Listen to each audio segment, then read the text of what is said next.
We got water in the engine. Dude. It's a jumper. Perfect. But it's perfect. It's already going on. Yep, didn't believe it that time either, so I did it one more again. Hey, YouTubies! This week, we keep moving forward with the Jap Rod. We get us a pressure regulator, and I made a big whoopsie. Left this thing out in a rainstorm. We got water in the engine. Oh, we also work on my brother's 78 Trans Am. And, you gotta stay tuned to see how I get this water out of this motor, engine, whatever you call them. We got a slight problem with the 454 big block Chevy Honda Civic here. Now, don't let me stress you out. It's not a huge problem, but it might be in the future. We don't have a return system in our fuel system. So one thing, I don't know if our pressure to the carburetor is good, if it's something worth holding. You know, I just have the fuel line pulling from the tank to the fuel pump up the factory Honda fuel lines, mind you, up here to the carburetor. And I've got a fuel filter in the back there between the fuel pump and the tank. And that sucker goes dry after you drive it around the block, and probably because the bowls are filled and the needle's closed or whatever, but maybe not. Maybe it's got a problem sucking from the tank, you know? But I don't know. I've had this car running for like an hour and a half, 2 hours, idling, driving around the block, you know, and it's yet to run dry on fuel. So I'm mostly thinking it's because it's not letting the fuel constantly flow, you know, but the carburetor is getting the fuel when it needs it. But I want to change that. One, mostly because I don't want to run through fuel pumps, because, you know, if it's just backing up pressure, then maybe we're putting too much pressure toward this carburetor and we're just flooding it full.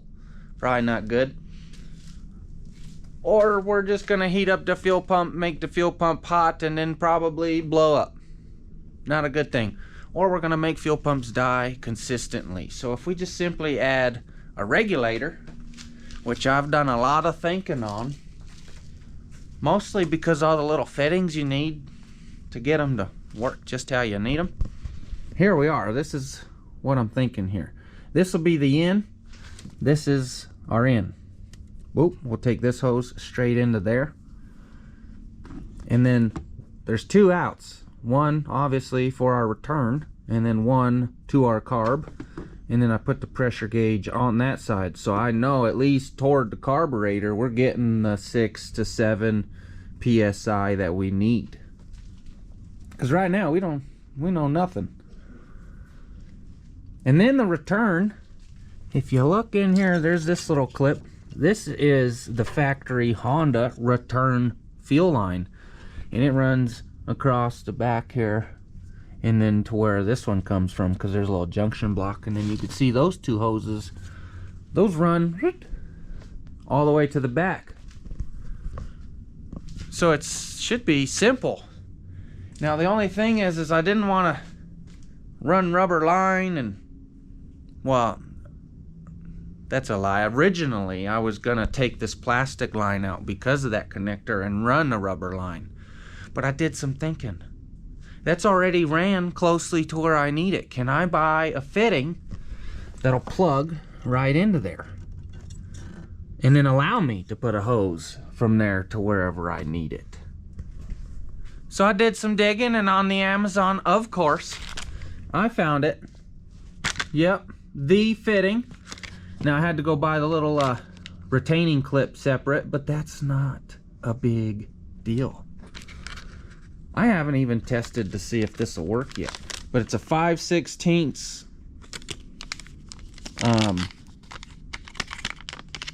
quick disconnect barbed fitting, because it's got the barbs on this side for, you know, the rubber hose.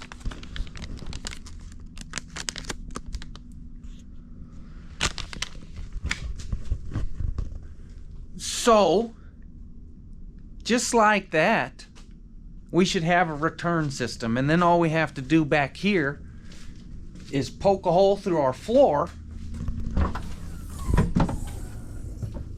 right next to this fuel line, you know, or over here maybe, wherever's convenient is what I'm saying. Hey, look, there's a ground wire. Save that for later. That's an extra. And then we got to run our hose from the hose that dies under here and flow it to this little thing. It's just a vent right now. You know, I did have it plugged up, but the tank would it would get big. So I do think we also have to add a vent in here, but I'm doing some looking and seeing where I can find one. Probably any race, Summit Racing or whatever. Here's our fuel filter. You could see that sucker. It's doing its job. Connecting all them lines will get us a return style system, and we'll know that we're getting proper PSI now to our carburetor. Shouldn't be too much, but a lot of thread tape or liquid and some rubber and some hose clamps. So nothing to it but to do it. Let's get to it.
We got us a nice regulator built and mounted, man. Golly, it looks good up there. It doesn't look half bad. I thought it was going to look a lot more cluttered, but a little bit, but not as bad as I thought. You know, once I can figure out what I'm going to do with all these wires, which ones I need and don't need, it's going to look better. Same with these, you know. So I think that's partially why it looks so cluttered over here, but we'll get there. Right now, piece by piece. So, man, I wish I could have got one that just said, boop. Oh, well. It's okay. We could build one. We got this nice old fancy-dancy little connector piece. Let's see if that works. Alright. Make sure our little thing lines up. Oh, it might work. Oh, shoot. It's gonna work. No way. Dude. Dude. Nice. I need more of these. If I'd have known that, I would have not cut that one off of that. This one. Oh well. That's the past. Dude. All right. All right. Now we just connect us a little rubber hose. Push that back. Connect us on over there. New day. I got a little distracted. Went to the hardware store. Had to give me some new rubber grommets. These things.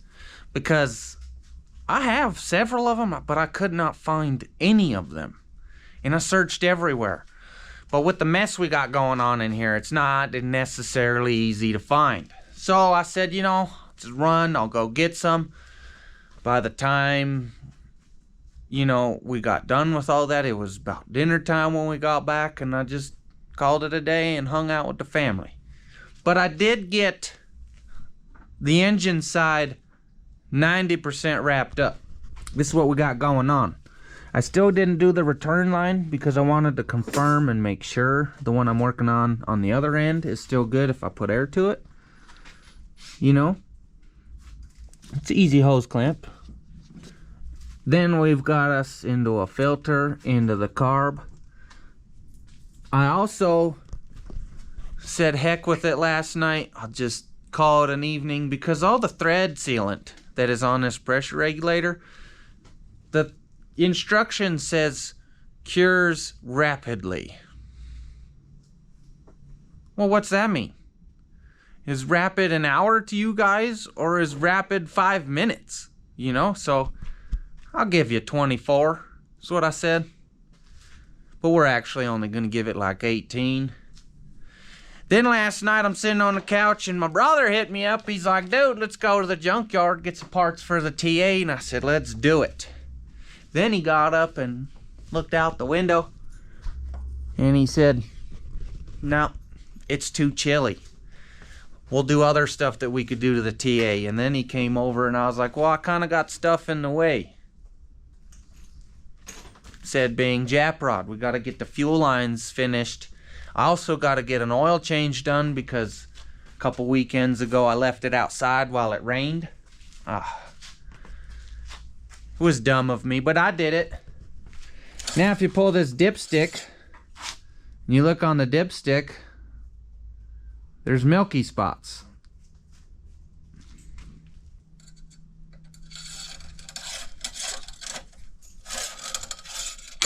Try it again. Now, see them? I know they're small, but they're ugly. So I've got to change the oil again. This oil change has only got 2 hours of total runtime, maybe 5 to 10 miles. But anyway, we got an oil change. We got to finish the lines before we could get to the TA. And here's where we're at. We're under here in the backside. Yep. Oh. Here's our lines. And this is our return line, and it stopped up here. But I didn't like it. It was hard. There were so many bends, there was no way I could put a nice flare on it. So I chopped it back here, put a little flare. We got some rubber line, and then we're gonna bend this up another little metal line to go up over near here. And then we'll rubber from there on.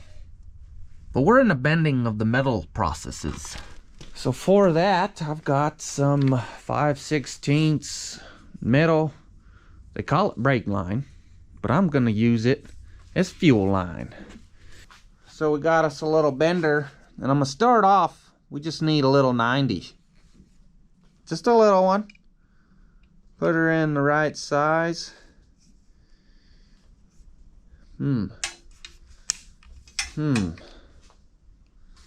Right on the end. Maybe not. We'll go like some.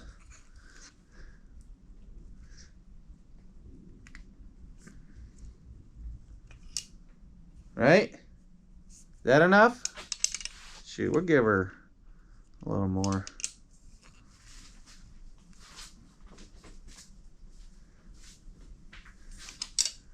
There we go. Not perfect, but kind of gave us a little bit more of adjustment because this is more how the body looks underneath. No big deal. Then we're just gonna measure a guesstimate. We want roughly about 18 inches. That's where my thumb's at. And we're gonna slice and dice it right there. And then we're gonna put a little flare on it. Walk away. Hey, don't be gay. Don't be gay.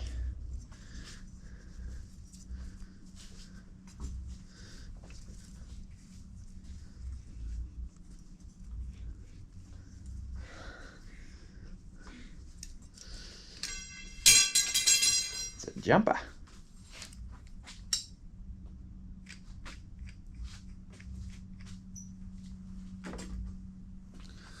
Probably ought to go see if this fits before we put a flare on it, because we've got to cut it again.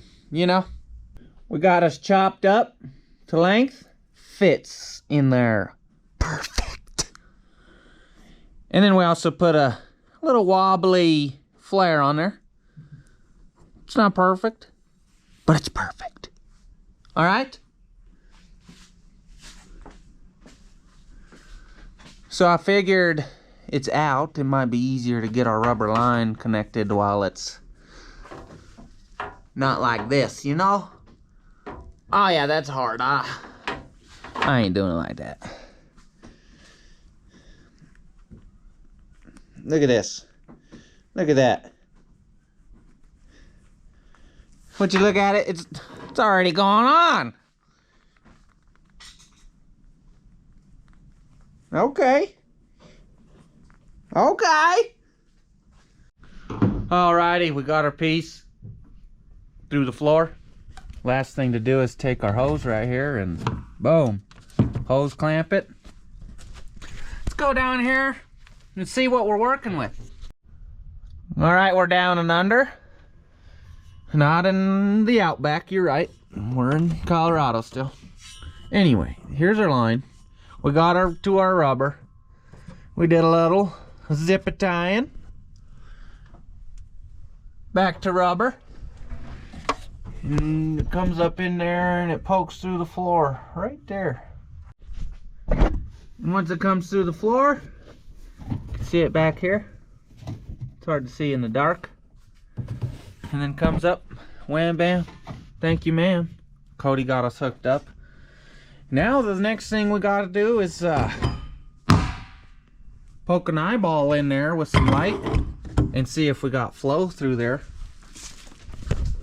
Actually, there's one more thing I gotta check before I do that. And that is put this line on. Yep. That would have been dumb.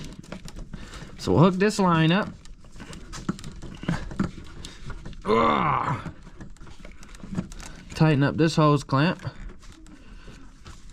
And then we are 100%. 100%. Nope. We're 99% done with the fuel system. And I say 99% because we got to put a key in it and see if it works. Once we test on it, make sure we got fuel in our filter up here. And we have flow back here. Then we're 100% done and we can move on to our oil change. Man, am I excited. Woo! Now we got her connected. Let's put the key in it and let's watch this gauge.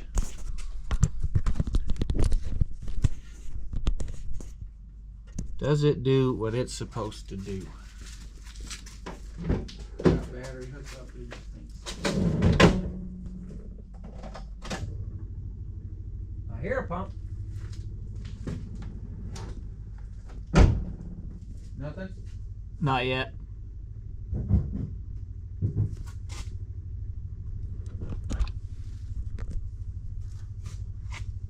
Huh.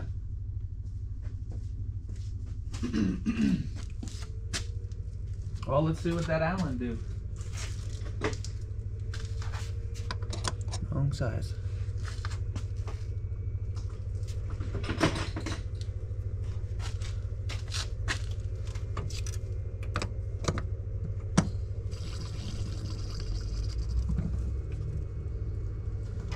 closed.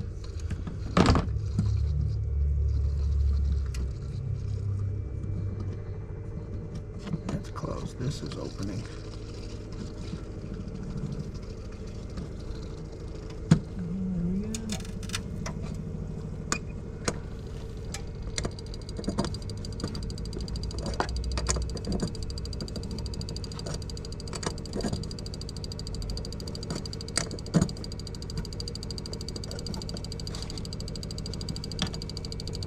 It's a bit jumpy and it's nowhere near that. You need to loosen up that nut on top, or? After a warm snack and some thinking, I went back and I looked at the pictures of this thing when I bought it. And they don't have the return setup. They have a little plug in there. So what I'm thinking is, if I take off this whole return system I just built and just put a plug there, then we should maybe get adjustment. So that's what I'm gonna try. And if that doesn't do anything, then I definitely probably have a messed up fuel pump or regulator, and we'll be fixing some other stuff. But I do have high hopes for just that return that we probably never needed. We got us a plug in there. So the next thing we can do is put the key in it and see if we get pressure. And if we do, then I was just a dummy and I learned a lesson. We don't need the return today.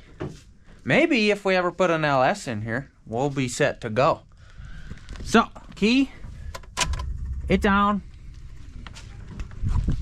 What's happening? What's happening? Oh yeah, we got pressures. Look at that. 6 PSI. Sold. We could turn it up if we need, but for now we'll run that. We'll probably really need 7. But we'll adjust it and get it correct when it's running. But for now, things are going good. Yep.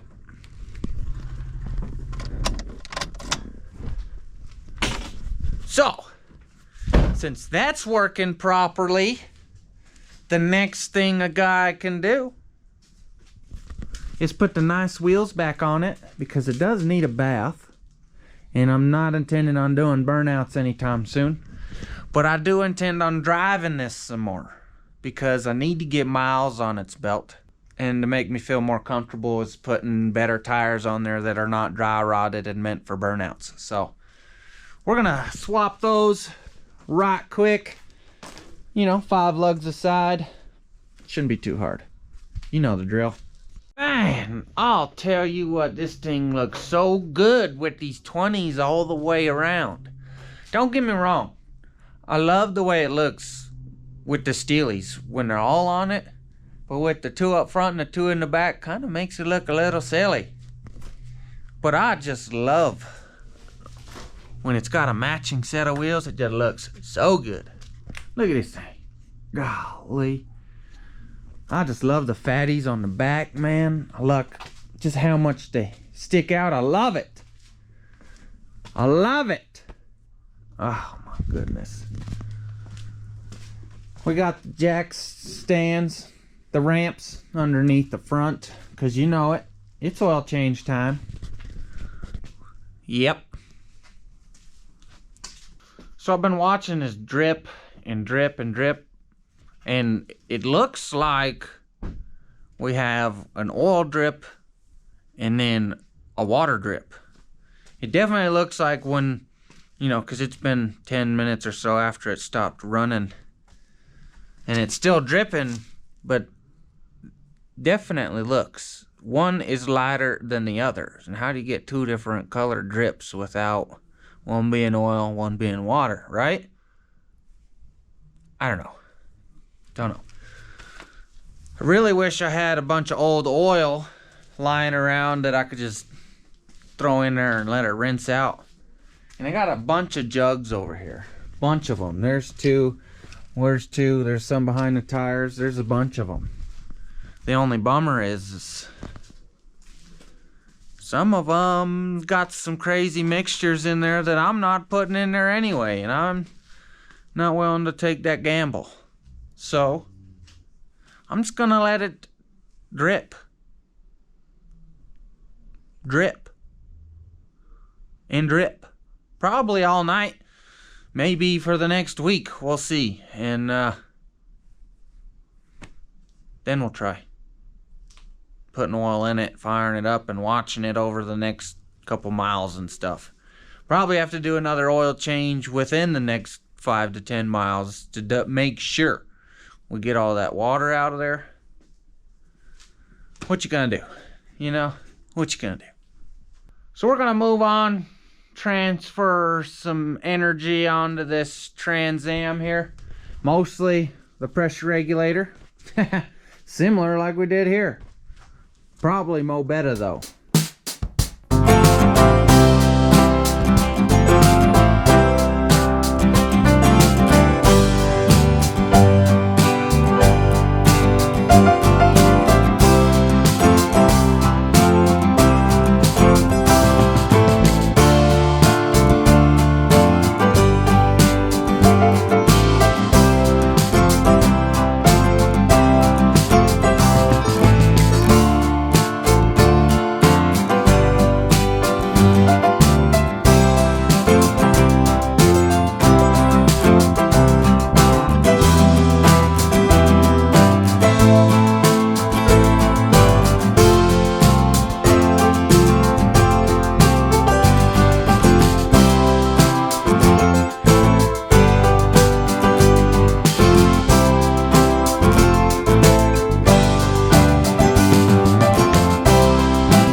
New day. Cody's back.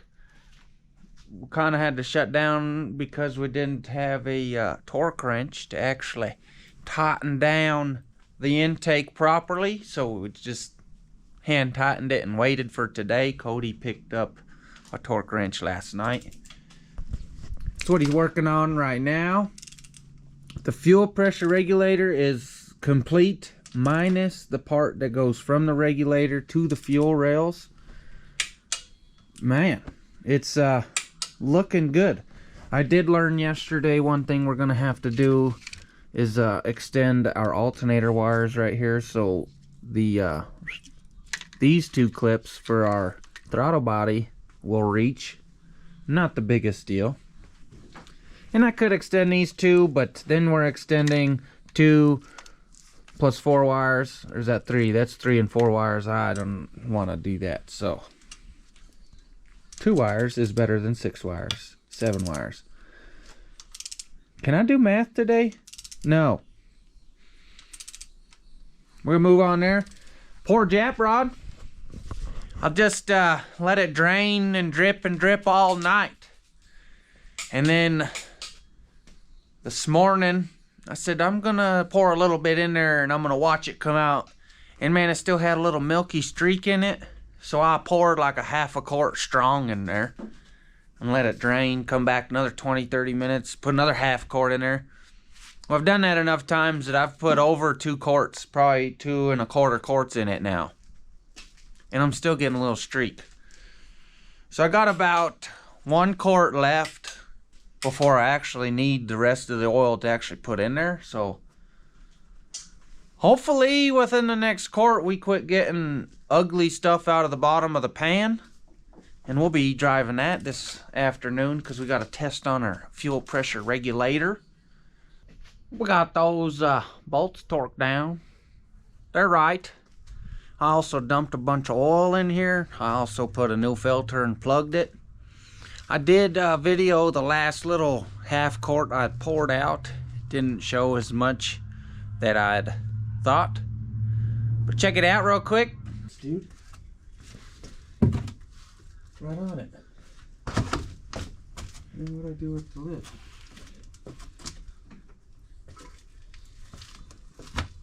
Is it showing yet? Yeah, it's pretty golden.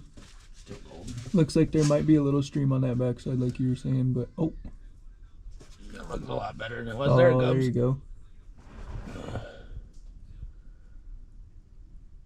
Not as bad as I expected.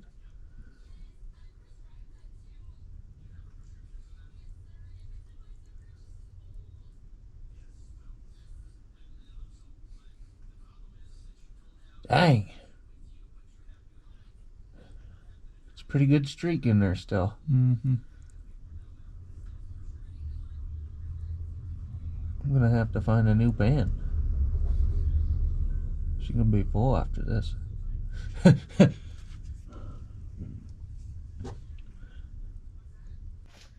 Now here is the last 3 quarts or so that I ran through the engine. Would you be concerned? What would you do?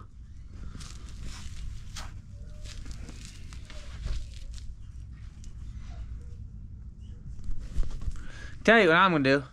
I'm just gonna run some oil through it some more. I'm gonna fire it up, drive it around a little bit, check the oil, see what it's looking like, dump it again, do it again, probably 2-3 times, and we should be in the clear. We'll be fine. Just a minor expensive whoopsie. So I guess the next thing is to fire this thing up, pull it out here, and make sure we've got good pressure on our pressure regulator. Drive it around some, warm it up, get that oil mixing. Looks good, them fatties on it though. I like them fatties. New day. I did fire this thing up, take it around the block several times. I came back in here and I pulled the dipstick, and I got sad. I knew it was gonna happen. Pulled it. We still have some ugly white spots in there. So, yep.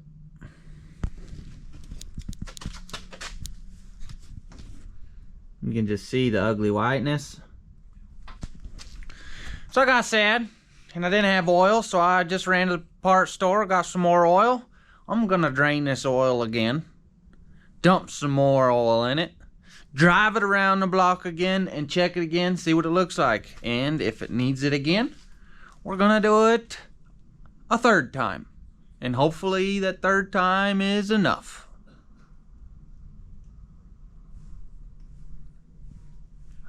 Living on high hopes here. Hopefully, we're good to go after this. So I gotta get reset up, gotta get the front end on our stands so I could get underneath it, drain oil, put some more oil in it. I'm not gonna replace the filter because the filter's not gonna filter that, I don't think. I don't know. I'm just gonna run the oil. It's already as expensive as it is. We don't need to add a $15 oil filter to it every time too. So nothing to it but to do it, baby. So I let this thing drain all night. Drip, drip, drip. Just to make sure we got every last bit of what we could get out. Whew. About twisted my tongue there. But anyway, I came out here this morning, put the oil plug in it, put some oil in it, put it back on the ground. I figured I might as well fire it up, take it around the block a couple times, check the oil again. Now, it's looking great. The dipstick, it's fresh. Nice golden oil on it. So golden you can hardly even see it on the dipstick. No white spots. I also dumped the oil pan into one of the old jugs, and I watched it, and there was nothing significant to look terrible like the last one, so we might be in the clear.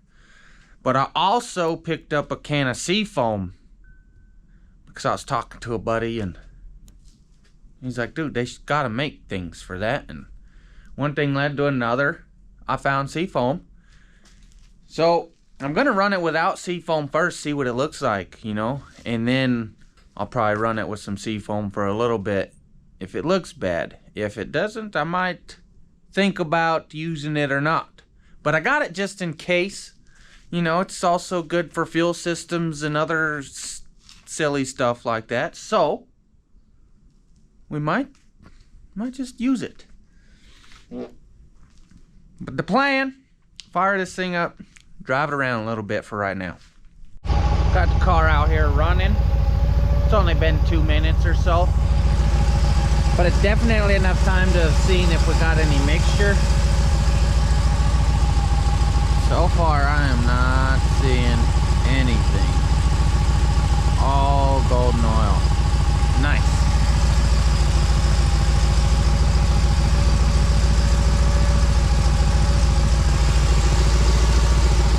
Fuel pressure's looking a little low.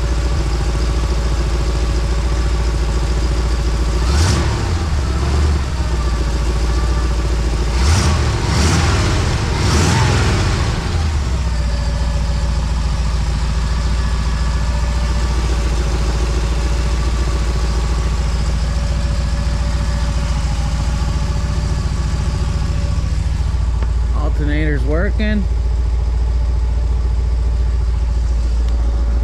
Got good oil pressures.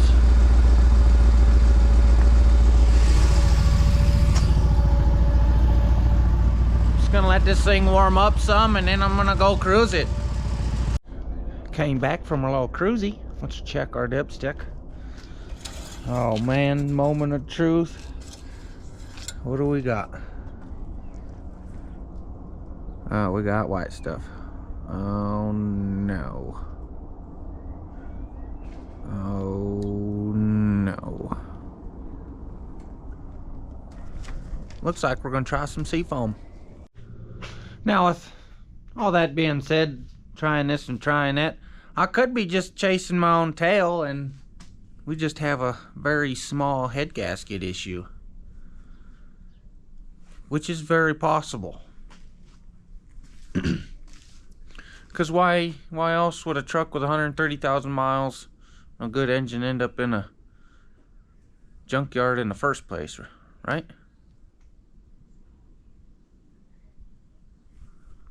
Who knows? But I definitely ran it long enough and plenty enough times that there was not that happening in the oil prior to it getting rained on. So I'm pretty confident that it's just from the stupid rainstorm. Dummy. What's it gonna take? 17 more oil changes? I may have found the solution. I think that seafoam really did something. I pulled this dipstick out and I looked at it. Well, I fired the car up, let the seafoam run and mix and stuff, and then pulled the dipstick. And look at that, there's no more milk. No more. And I couldn't believe it, so I wiped it off, I put it back in. Got the same results. Couldn't believe it still, did it again. Well, I still didn't believe it after the 10th time.